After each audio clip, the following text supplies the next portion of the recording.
Welcome to The Growth Shift, the podcast where we unlock the psychological and strategic blueprints of predictable growth. If you've built a successful business, you know the truth. Your expertise is high value, but your time is finite. The question is, how do you sustain that success without sacrificing your most valuable asset? We believe that the next level of success requires a strategic pivot, a fundamental shift that moves beyond the old ways. In every episode, we dive into the critical turning points of industry leaders and uncover how they're leveraging AI not as a shortcut, but as the strategic force for their next growth shift. Today, we dive in with a leader who is defining the future of their industry. This episode is brought to you by Valentix, your strategic growth partner. At Valentix, we believe that trust and authentic relationships are the only true currency in high-value business. We challenge the status quo by building an AI-powered client acquisition engine that enhances your human connection, helping you move beyond the slow growth of referrals. Our AI-powered systems eliminate the grind, allowing you to break through the noise, automate tasks, and free up your time to focus on transformative client impact. If you're ready to build a predictable growth engine, learn more at valentix.io. Now let's dive into today's episode. Today on The Growth Shift, we're joined by Kimberly Mitchell, the founder of Ujoozi, whose career is a remarkable story of transformation and strategic alignment. From her foundational training in the military and 3 decades in corporate training and development, Kim made a pivotal shift during COVID, turning a money pit event rental business into a thriving 6-figure training company almost overnight. Now, through Ujoozi, she empowers early-stage business owners to shed their employee mindset and step into the role of CEO, focusing on authentic growth and systematic development. Her insights into personal alignment, system automation, and the foundational footwork of business will provide essential guidance for our audience. Kim, welcome to The Growth Shift. Thank you so much. Thank you for having me. Excited to have you on the show today. Now, Kim, your journey is a compelling narrative that spans from military training and 3 decades in corporate development to successfully founding Ujoozi. You mentioned the success was almost immediate after you pivoted from an event rental business. Could you share how your extensive background in training and development, coupled with the lessons learned from that initial money pit business, eventually and ultimately led you to create Ujoozi and focus on helping early stage businesses? Sure, thank you. I was actually running a program for early stage entrepreneurs. It was an 18-week program, and I was seeing the same issues that I was struggling with my event rental business in terms of understanding those foundational things. What is the real problem? And solving it in a way that my ideal client can respond to. So during COVID, no one was doing events, and it gave me the opportunity to step back and say, what are you doing? Because it really did not align with who I was.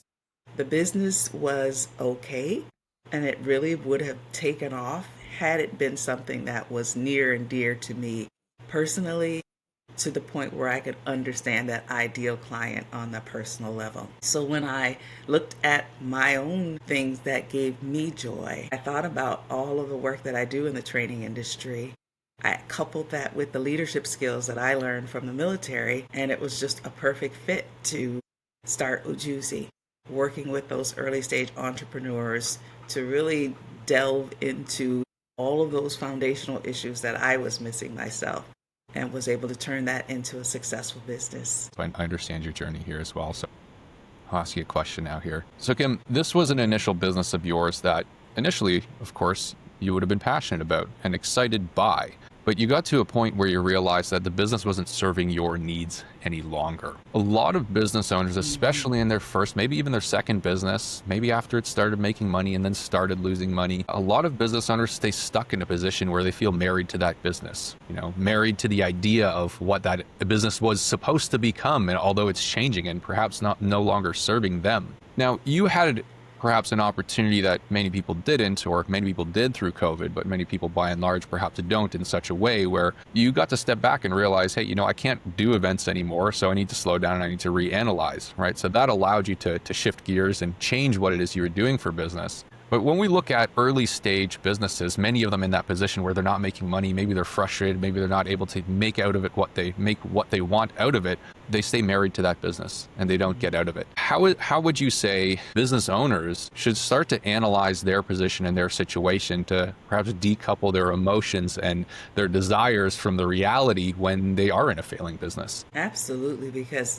when you think about it, joy is actually a business strategy. So when you're not feeling that business, when you don't get that joy, when you struggle to get up every day and actually operate your business, that's an enormous indicator that you are out of alignment. Now, the good news is you don't have to ditch everything immediately. Sometimes it might be an adjustment to what you're doing, who you're serving, how you're solving the problem, or sometimes it really is an entire pivot to say, what does bring me joy? What am I good at?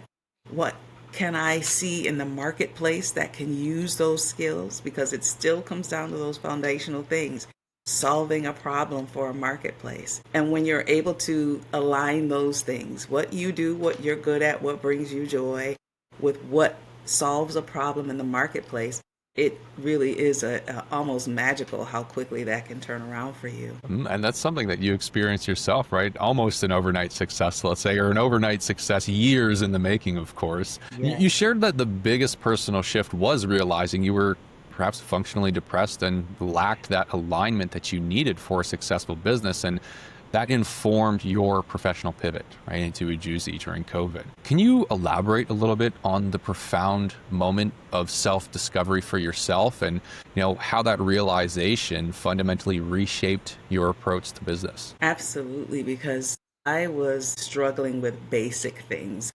Getting out of bed, getting places on time, following through with promises and commitments I make to myself.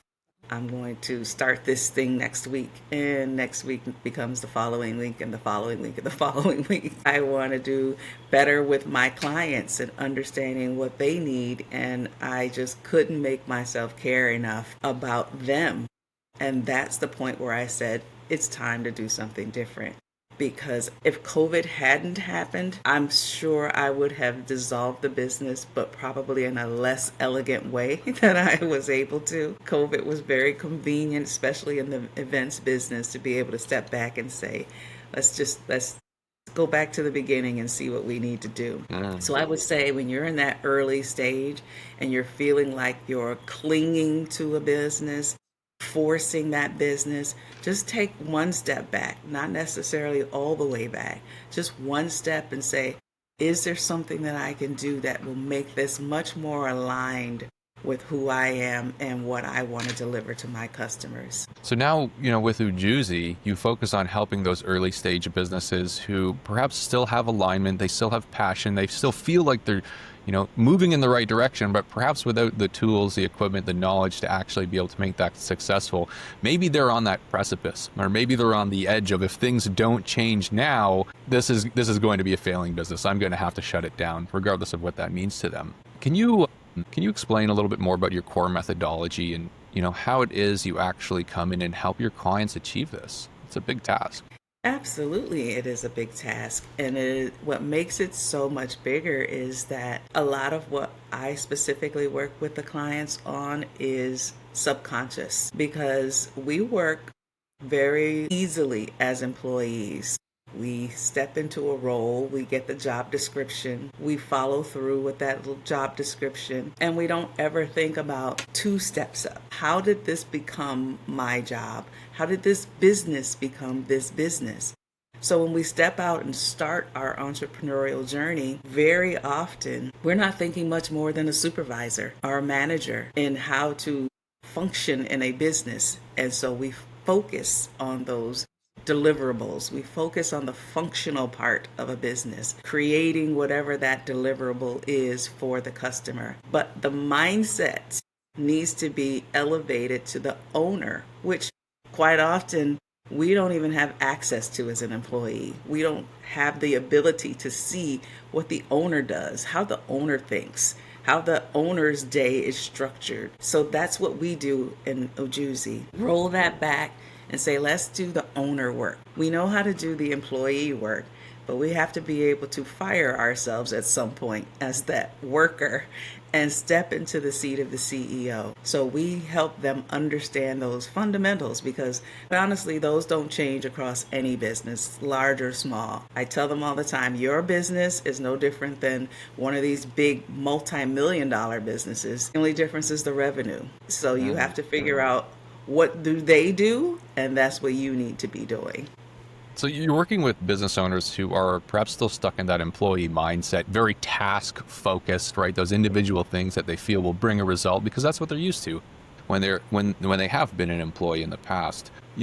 What are those perhaps first fundamental steps? And this is a broad question, of course, it's not going to apply to everybody, but what are those first fundamental steps or subconscious shifts that business owners need to make to get themselves out of that old mindset and step into the role of a CEO? One of the first things I ask is, how much do you want your business to make? And that's often a very broad question that few of them have really taken the time to think about, because it's so early and the number feels so big and scary. But we work through that. What's that number? And then I ask, who do you need to be to own a business that makes that amount of money? That's where the real work starts in terms of that mindset shift.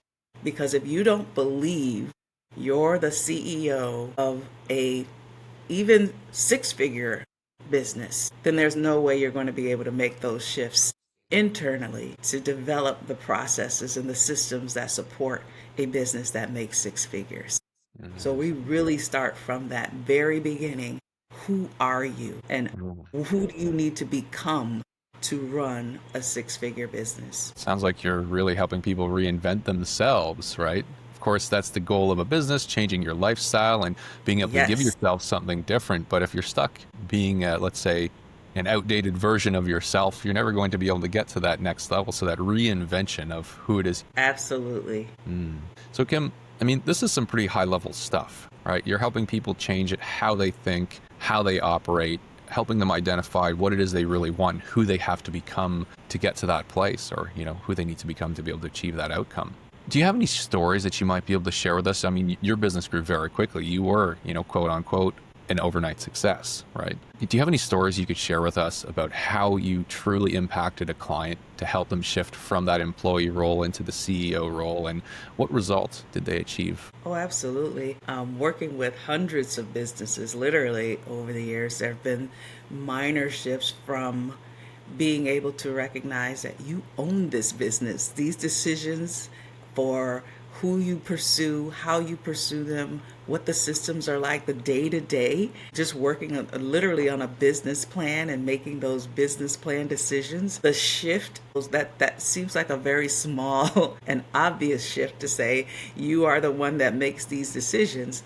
But once they own those decisions, then it becomes a whole different world for them, because they stop looking for those basic answers to come externally, and they recognize that they are the ones that can shift and decide what these decisions are, and therefore what their business operates as. And that's from a very basic level. We have had a client who was on the verge of shutting the business down, to the point where they weren't even responding to our request to come in and have talks, because they'd pretty much already made the decision. And then they came in and they worked with us over the course of 2.5, 3 months. And in the 3 months, at the end of that 3 months, they were no longer the employee in the business. They were fully in the CEO seat in the business. And within less than a year, they have gone on to purchase a couple of their competitors. So they literally went from getting ready to close the door to buying businesses in the area. So that's probably one of the biggest shifts that I've seen personally. That's incredible, right? From about to close the door to purchasing your competitors. That's quite the profound change that you've helped your clients achieve, in this one specifically. Kim, you've noticed yourself, or noted, we could say that, a significant challenge for early stage businesses is understanding the importance of lead generation, right? A lot of small and initially early stage businesses often rely on strategies seen on social media, right? That don't align with their authentic self, but they think that this is what I need to do. And this is a problem I think that's very prevalent and common across all industries. coaching and consulting especially. There's a lot of new coaches and consultants entering the market looking at, oh, hey, what are other people doing? What should I be doing now as well? Given the intense market noise and the general trust deficit that we're in as it applies to coaches and consultants, what do you see as the most significant challenges for a firm like Ujoozi when it comes to predictably acquiring new clients and ensuring your message breaks through this market saturation? Well, I believe that the fundamentals of business have remained the same over time through all of the changes in technology and systems. You really have to know who has that problem and how you can solve it. When you're able to speak the language of that client, they will hear you. If you're chasing trends, if you're changing up every other week to follow whatever you're seeing is going on social media or in the news, if you're really trying to stay in the shadows and let other people be your spokesperson because you're not comfortable being visible, those are the things that will drive your customers away. When you want to reach them, it's really, truly authenticity. Authenticity, speaking who you are really helping and how you're helping them in a language that speaks to how your business operates. You can't be talking about solving a problem through a particular system if you don't deliver that system. You have to be able to speak about what you deliver in a way that speaks to the problem that your ideal customer has. That has not changed at all from a business standpoint over the years. And when you're acquiring new customers, they're already looking. If you know who they are, you'll know where they're looking. And when you're there speaking that language, they will hear you and respond. It truly is that simple. So when we look at the next level up from there as well, right, for the companies and for the coaches who understand their messaging, they know their authentic self and they know what their ideal client needs to hear. But perhaps, investing in long-term outcomes from content isn't something that they can wait for. Right? When we look at that next step of after the messaging has been solved and taking a more direct approach to actually finding clients and attracting them in directly, whether it's, through like cold email or paid ads, or even going to networking events and such. What are your top strategies and what are you finding the most success with when it comes to client acquisition in today's market? Yeah, when you have your messaging down and your problem clearly identified, then it becomes a matter of systems, tools. And we are in a phenomenal time right now when it comes to tools with AI. There's so much you can do from an efficiency standpoint and an expansion support standpoint with AI that you can deliver your message in probably 15 to 20 different ways that you had not been able to before in a very efficient manner. So that's really where I've been pivoting in my own business, is developing the supports, the AI pieces that will allow me to be in 20 different places at one time. See, everyone's using that, right? You can put yourself in 20 different places, but that creates an inherent problem of itself, right? That almost adds to the noise, to the confusion. Everyone's creating content on scale and putting out more messages with AI as well.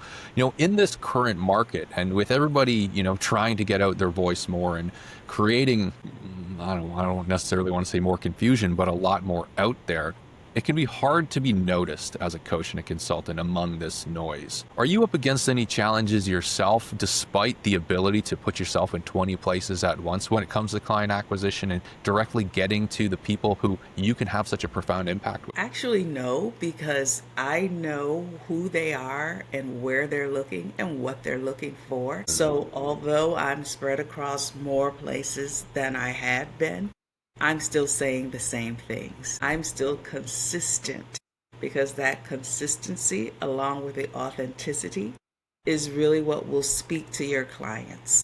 It's what they are going to hear, because now we have the ability, I'm going to date myself a little bit, but when we were coming up, you saw a commercial and that was it in terms of advertising, in terms of marketing and understanding who a business was. And you had nothing more to go on. Now you can literally go back in time to see everything that person has posted, all the places they've been, all of the messages that they've been sending out. and understand who they are. So when you're out here and you're expanding into these other places and you're being more visible and more consistent, or excuse me, more out there, you just need to stay consistent and make sure that it is authentic to who you are, to what you deliver, to what your customer needs. That really is the basic. It speaks to the power of the footwork, right? Staying true to the Yes. fundamentals and the basics and the repetition, right? Becoming a master in what you do. And if you can put that out in an authentic way, I mean, business is done by people, with people, and for people. So if you stay authentic to yourself and true to the people that you want to work with, you will capture opportunities. Now, you perhaps have had a more direct result or a direct path to success, we could say, with, of course, everything that contributed to that from previous years. So I hope this is a great lesson for the audience as well, that even when you're struggling, and even when you're challenged and feeling like, you're not getting the right results from or you're not getting the results that you want from the actions you're taking, keep putting in the footwork, keep putting in the actions, and stay consistent. So Kim, you love AI, right? You are multiplying yourself through content, and you're working with a lot of clients as well. I know you're using AI beyond marketing and messaging and content as well. Can you share some specific examples of how you're now using AI as well and leveraging it to enhance your operations, streamline communications, and further allow yourself to focus on the high leverage activities of a CEO? Absolutely, because one of the first things that I would recommend, one of the first things I did, is that inventory. What do I do all day, every day? Sometimes that is a week. Sometimes it can be a couple of weeks of just becoming aware of where your time is. Because as the founder, CEO, your time is the most important and the most expensive time in your business. So you need to know where you're spending that. Once you identify that, then you go through and say, where can I take this off my plate? What's some of the things that I'm doing that are not really the best use of my time, that I can employ a system to take that over? And I would say probably one of the first things was email. The amount of email, just going through it on a regular basis and saying, I can just develop an agent that goes through, pulls out what I need to look at, set aside what I can look at later, and trash what I don't need. That already takes an immense amount of time off my plate. Kim, in the position that you're in, you're working with a ton of clients, you're getting incredible results. You don't have a lot of time. So when it comes to automation, that's what makes most sense, right? You need to save time so you can have more of an impact.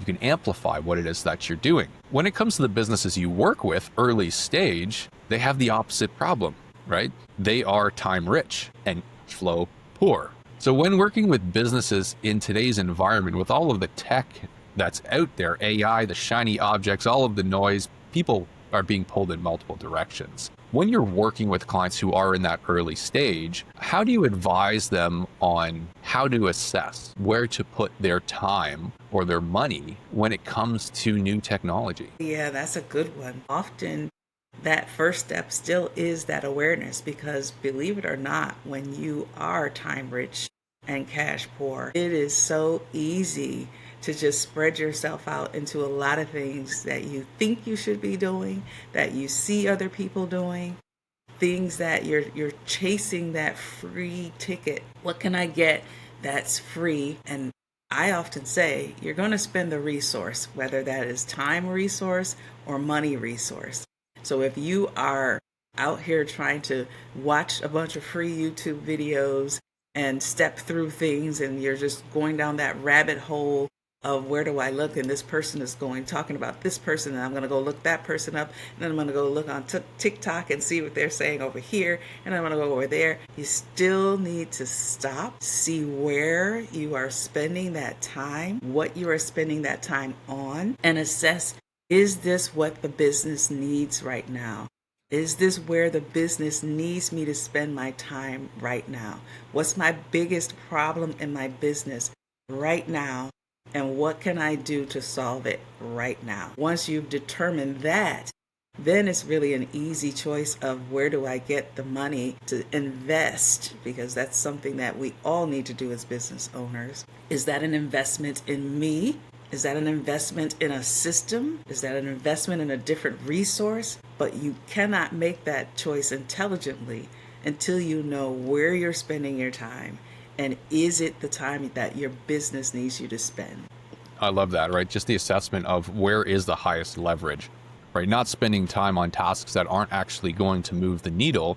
Because if you're trying to automate and save time on things that aren't moving the needle, you're not going to get any further ahead. You're just going to stay stuck on that hamster wheel, right? Kim, your insights into Exactly. strategic adaptation, personal alignment, and systematic growth are truly inspiring. To conclude, based on your philosophy of finding your authenticity and building foundational systems, what's the single most important piece of advice that you'd offer to our audience who are striving to achieve sustainable success and impact? My motto is always that we are our greatest resource. We need to be able to look internally first before we start seeking external support and external resources. So my biggest piece of advice is really identify who you are, and are you who you need to be to take that next step. Regardless of what level your business is at, that's always going to be your foundation. If you're out here, I was a 6-figure business. I was still struggling personally with the functional depression, with being able to achieve basic human needs and get myself going because I was still out of alignment. I still had to go and figure out who I was, who I wanted to serve long term, and the kind of business that I wanted to build to solve that problem. And through that, I created the Ujoozi, working with AI agents for my small businesses. I have Ignite brand products, which are about women 40 to 60 going through transition, who need to do some mindset work to clear away the soot of 40 years on autopilot. And I'm inventing a bra. So these are things that are important to me that I would never have been able to do had I not sat back and said, who am I? What do I want to deliver to the world? And how can I align my skills and abilities with what the world needs? Kim, thank you so much for sharing your insights and your advice with the audience today. For anyone listening who might like to learn more about Ujoozi or to perhaps connect with you to continue the conversation, what would be the best way to find you? Great. You can reach me at kimm.co on the website.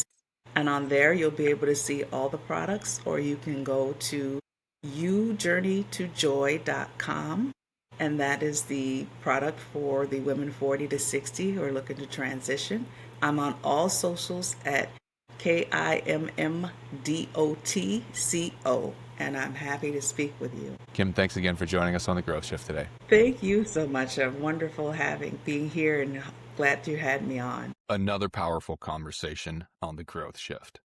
If you, like our guests, are ready to turn your expertise into a predictable, scalable growth engine, one that eliminates the grind of prospecting and enhances your high-value relationships, then it's time to connect with Valentix.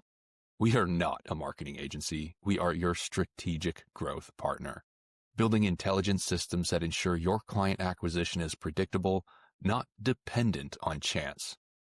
To see how our AI-powered frameworks can free up your time and fill your calendar with decision makers, visit valentix.io. Thank you for joining us on The Growth Shift. We'll see you next time.